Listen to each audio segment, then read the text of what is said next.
Ever have a moment, brain fade, not thinking straight?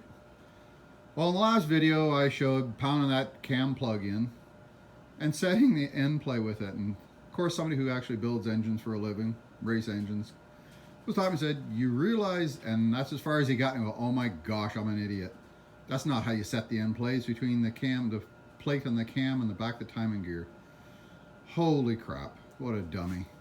So I gave her a smack. It's now, I think it's about 20 thou. I think I opened it up quite a bit. Let me get down here.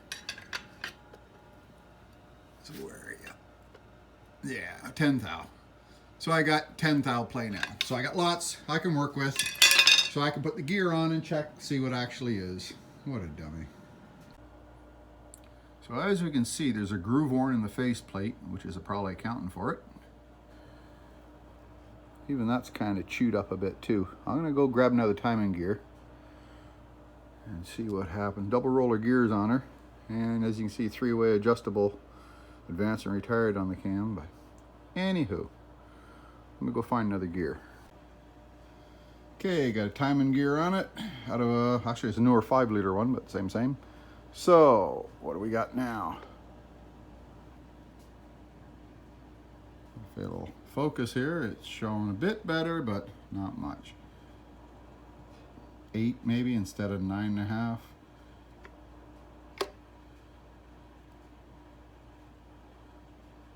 Yeah, let's say 8 thou. Next, we'll try a different cam rotating plate. So try it with everything on, and we get 2. Come on, it's hard to get on this thing. No, I'm not back to 0 now. Awesome. Does it fit down more? Yeah. So 0, and the most I can get out of it, without being crazy, is just a hair over 2. Between 1 and 3, like it's supposed to be. So a combination of the gear being worn down and the plate being worn, I guess. This is stock 5-liter stuff off an old engine laying here, and even it's in better shape than that new double roller 3-position timing chain. So that's interesting. Yeah, so this is the right way to check it, as opposed to being a dummy like I was before. Anyway, there you go.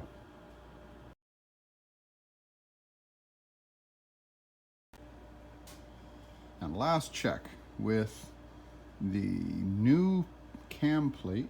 Is it? Yeah. New cam plate and the old gear, and see what it does. So we're back up to 8.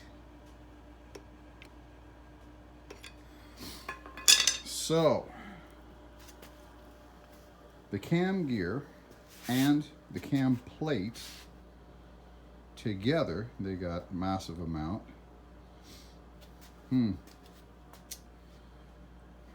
Yeah, that's interesting. All right, so now I'm curious. So I just went upstairs in my whole bin of parts.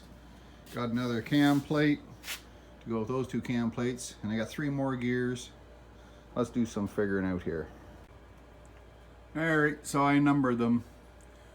1, 2, 4, 1, 2, 3, 5, I guess. And so after figuring out, trying different things in that and everything else, that's the original bottom gear and the original chain with an old rusty top gear I had upstairs. So now, and my wrench, oh yeah, slip off, there we go. Anyway, it's showing 1. And it fell off. All right, let's try this again. It's about 1. So, rusty old gear from upstairs in the garage. So next thing, I think I'll put a different camshaft in it and see if the end of that cam was worn and see if it stays the same with a different cam. Something happened, I want to figure out what.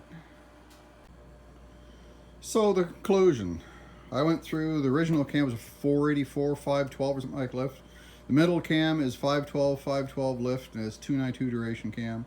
And the one on the bottom is a 680, something like that, a roller cam. All three, and of course 3 different cam plates and 5 different gears, come down to the same conclusion with every single one of them.